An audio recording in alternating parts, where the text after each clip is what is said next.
Evan Bouchard, my man in Edmonton. I will say, whoever made the decision to put Bouchard and Darnell Nurse paired together needs their head examined. They were -3 immediately last game.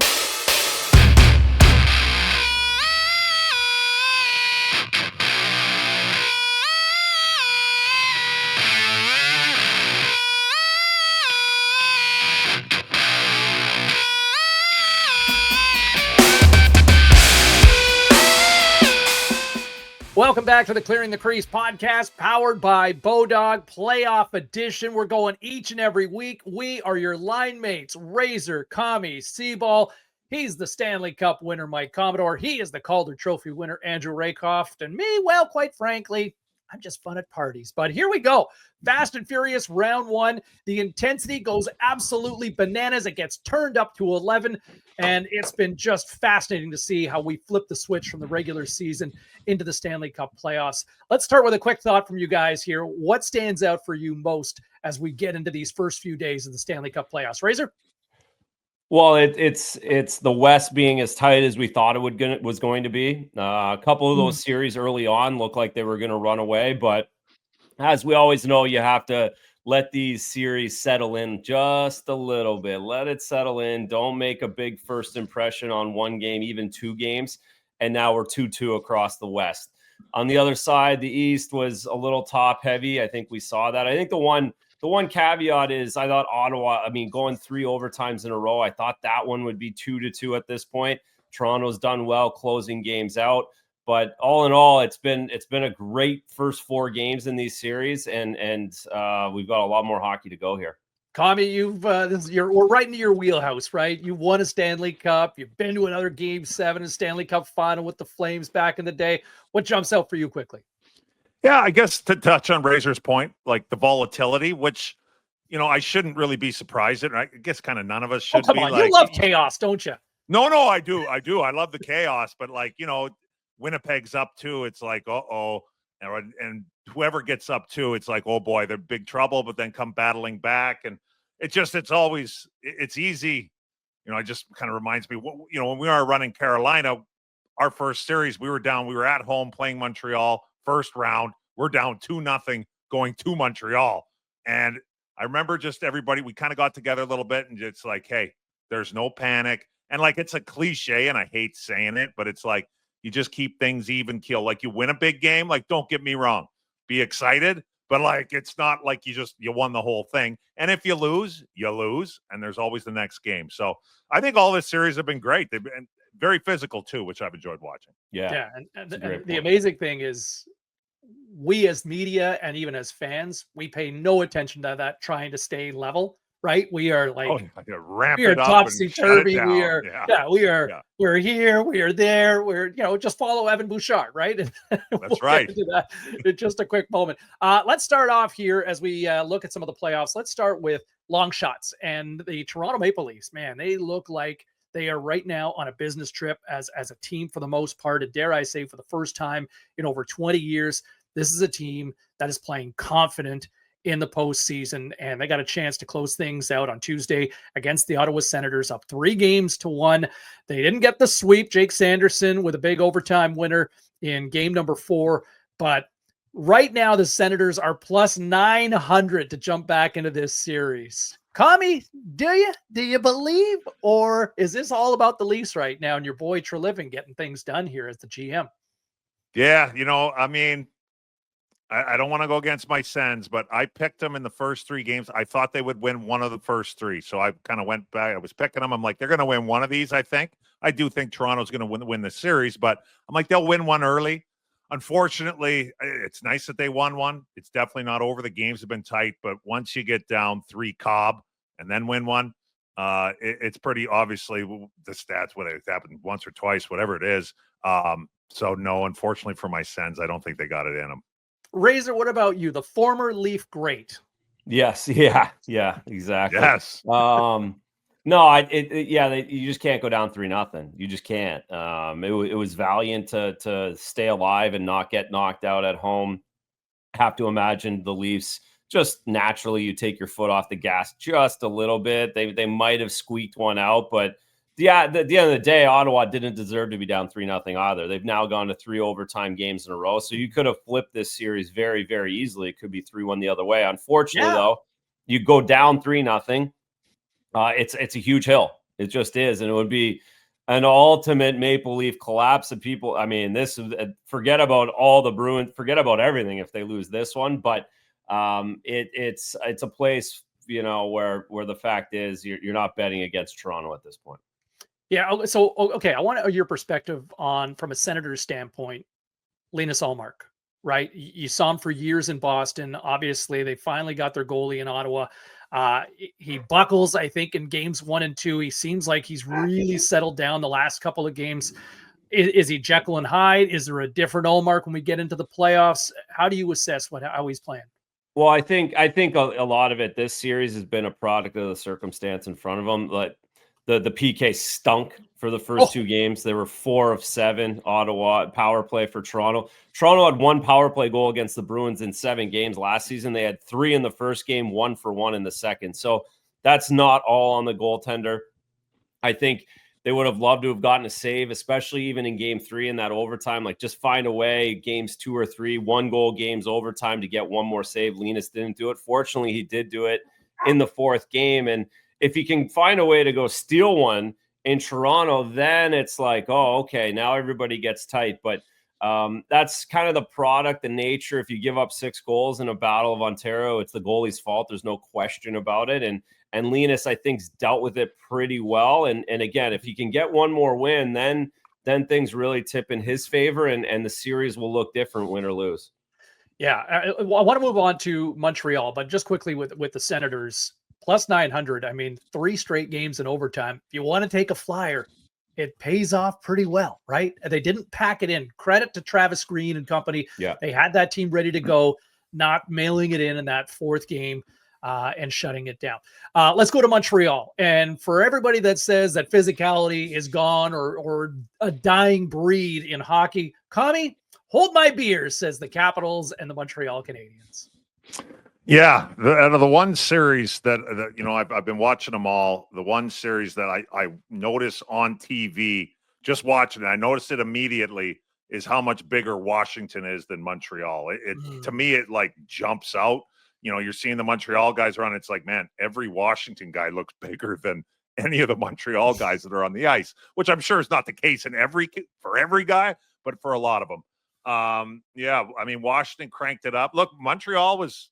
I watched that game the other night there, and they were in the mix, and then the wheels fell off in the last 8 minutes. But I mean, to me, they're going to have to go in and, you know, you're down 3-1, right? It's the same thing as the other guys. It's like, hey, we got to empty the tanks. Let's just win the next game, and we'll take it from there.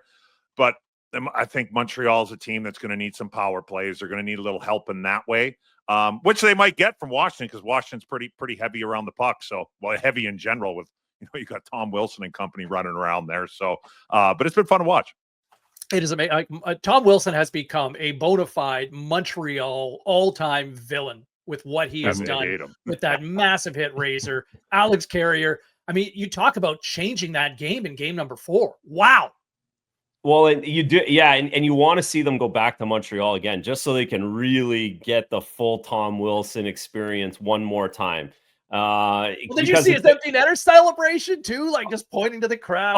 Of course he gets the empty netter. Of course he gets the empty netter. And that, again, you just want to see it one more time. It didn't end on Montreal's terms. You want it back at the Bell Center. I think Washington's been able to impose their will. I've loved the fight back for Montreal, because, Commie, you're right. They're just so much bigger and stronger. It's the eye test, let alone looking at the numbers of it. It's a huge uphill battle, but you can find a scenario, to your point, Commie, where the Canadians go 2 for 4, 3 for 5 on the power play in Washington, sneak one out. You go back to Montreal, chaos is erupted. It feels a little like you talk about the plus 1,000. Like, that's, you know, maybe if you want to take a flyer, you want to stay on the magic of Montreal at the end of the season. This sets up well for them. They've done it before. But at the end of the day, Washington looks built for this. They look built for the playoffs, and they look like they're going to be a tough out. But these guys, a lot of these younger guys, haven't closed out a series, and will they be able to do it? Yeah, I think not a lot of people really trusted Washington. I don't think a lot of people had Washington coming out of the East, but I mean, they were number one in the East for a reason. And right now, the Habs plus 900 to pull this one out. Does anyone believe here, Commie? You taking that one? I mean, I would maybe fire a little bit on that, but I wouldn't put my rental house on it. All right. Well, who would you trust sooner, Ottawa or Montreal? What would be your better choice? There's a good question. I'll go with. You know what? I think I'll go with Montreal. I'm going Montreal too. For power. I'm praying for power plays. Yeah, I'm going Montreal too. If I got to pick between the two. Yeah. Sorry, Razor. Go ahead. You guys are just basing this on nightlife. Come on. And I say this. I was born in Ottawa, so of course I'm. Canada nightlife isn't anything to sneeze at. Well, what if the Capitals start celebrating a little early there? If it gets to Game 6 in Montreal, you never know. I think they're one Tom Wilson hit away from closing this thing down. All right, lots more to get to here on the show. It's the Clearing the Crease podcast, powered by BODOG. We've got Don't Puck It Up next.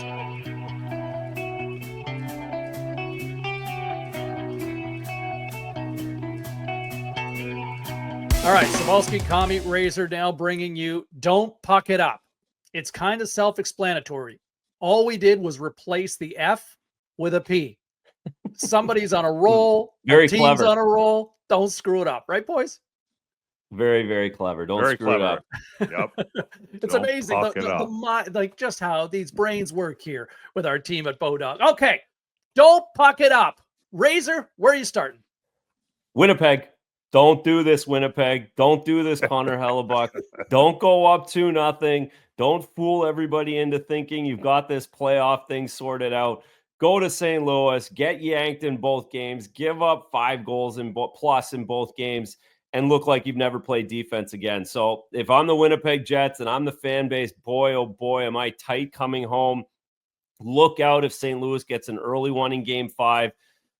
Don't puck this up, Winnipeg Jets. You had too good of a season.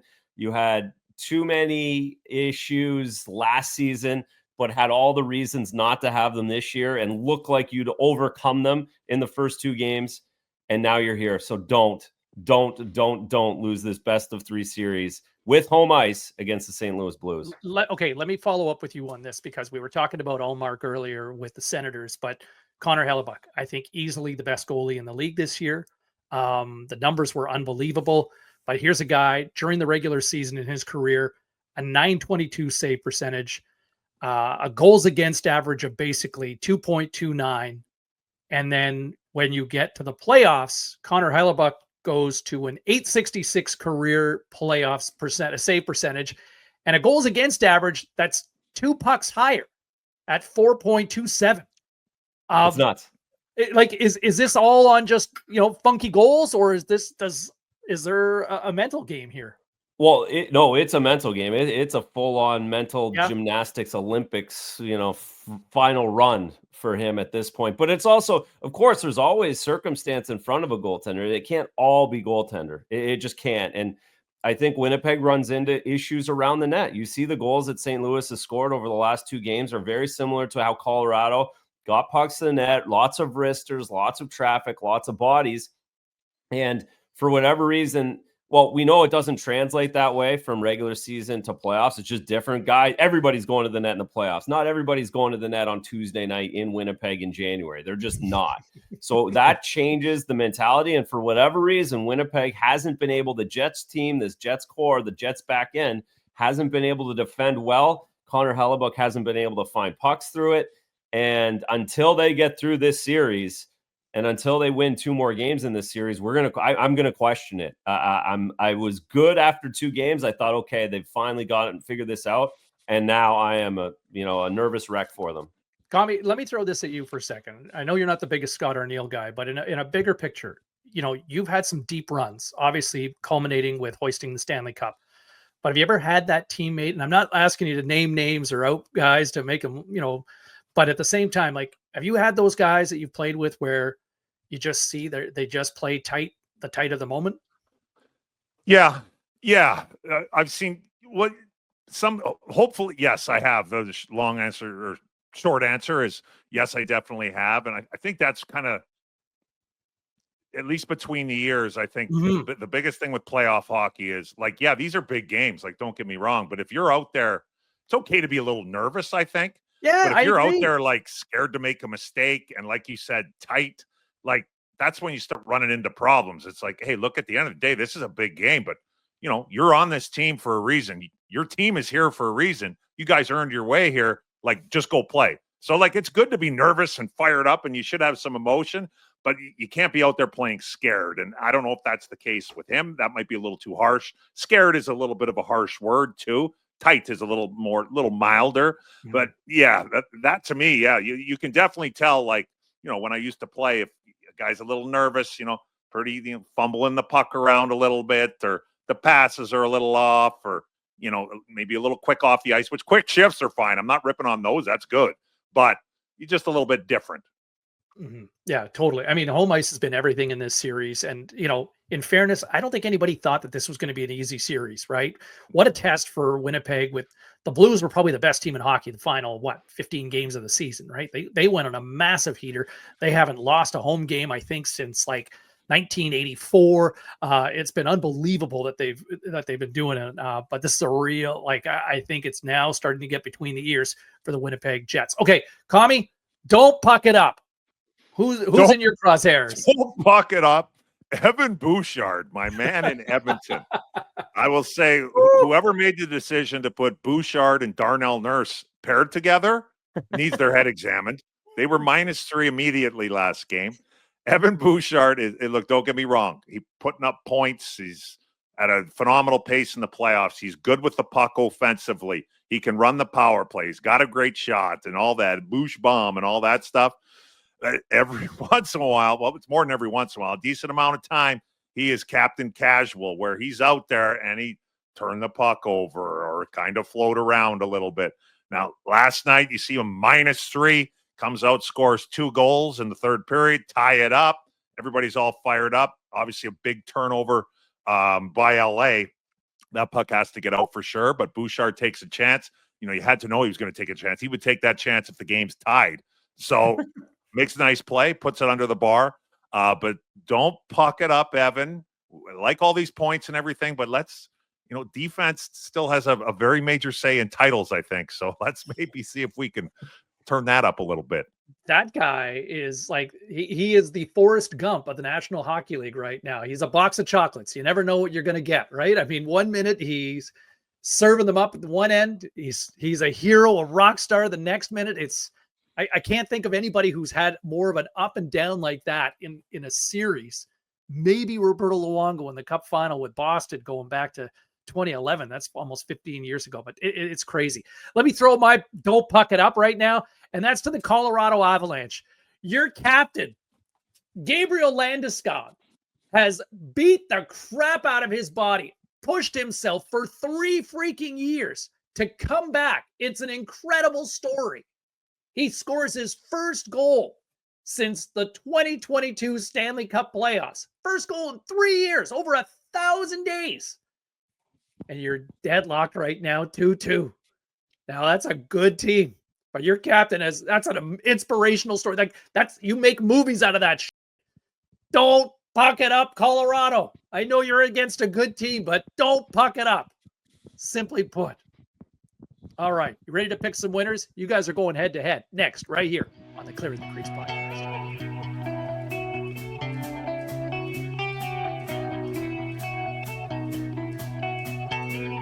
All right, time for head to head, powered by BODOG. This is where Razor and Commie pick their winners with all the series right now that are tied at 2 games apiece. Let's start first, the Vegas Golden Knights and the Minnesota Wild. Commie, where are you going? Vegas was one of my favorites out of the whole thing. I'm sticking with Vegas at -200. All right, Razor. I had Mini with the upset in my bracket. I'm going to stay there. I wish they were up 3-1. They shouldn't be 2-2, but I'm taking Mini at +170. I don't think anybody outside of you had this one coming, but man, the Wild are good and very underrated home base there in terms of how loud it gets in the state of hockey. Okay, Colorado, Dallas, all tied at 2 right now. Razor, where are you going?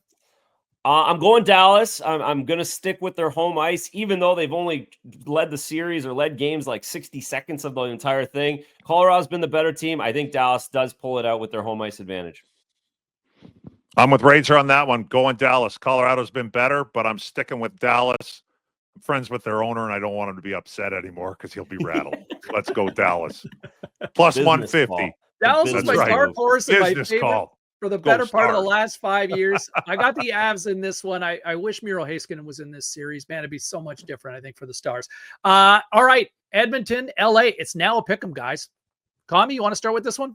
I'll pick them first. I like LA as a team a lot more, but I'm going to switch. I'm going to go with the Oilers after what I'm seeing here. What the hell? Go Oilers. Go with the Oilers. Oh, pick them. Yeah, sorry. LA can't blow it. I'm taking LA. Can they? Unless they go for another video review, right? Another goaltender interference call. Yeah, don't do that again. Okay. You know what? I'm going with the nuclear weapons on that one as well. Okay. Jets, Blues, all tied up at 2 after those 2 games in St. Louis. Razor, bring it home for us.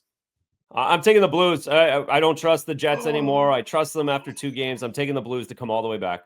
Commie, come on. You got to give us some Canadian hope here. I'm a Jets fan. I've had a weakness for. I got a soft spot for him all the time. I hate Scott Arniel. I packed my. I carved him last summer. I've been getting it. Jet fans have been giving it to me. I can tell how they're feeling because when the Jets win, they roast me on Twitter. When they don't, I don't hear anything. So you know what? Let's go Jets. Been too good of a year. I know it's tight. Minus 175. Let's go. Don't puck it up like we said earlier. Don't puck it up, exactly. I know it's tight in Winnipeg right now, but I still think home ice is a difference right now in this series. So I'm still believing in the true North, strong and free. Okay, that'll do it. That's head-to-head here on the Clearing the Crease podcast. We'll be back in the next few days to continue with the latest analysis and news around the league right here on the Clearing the Crease podcast, powered by BODOG.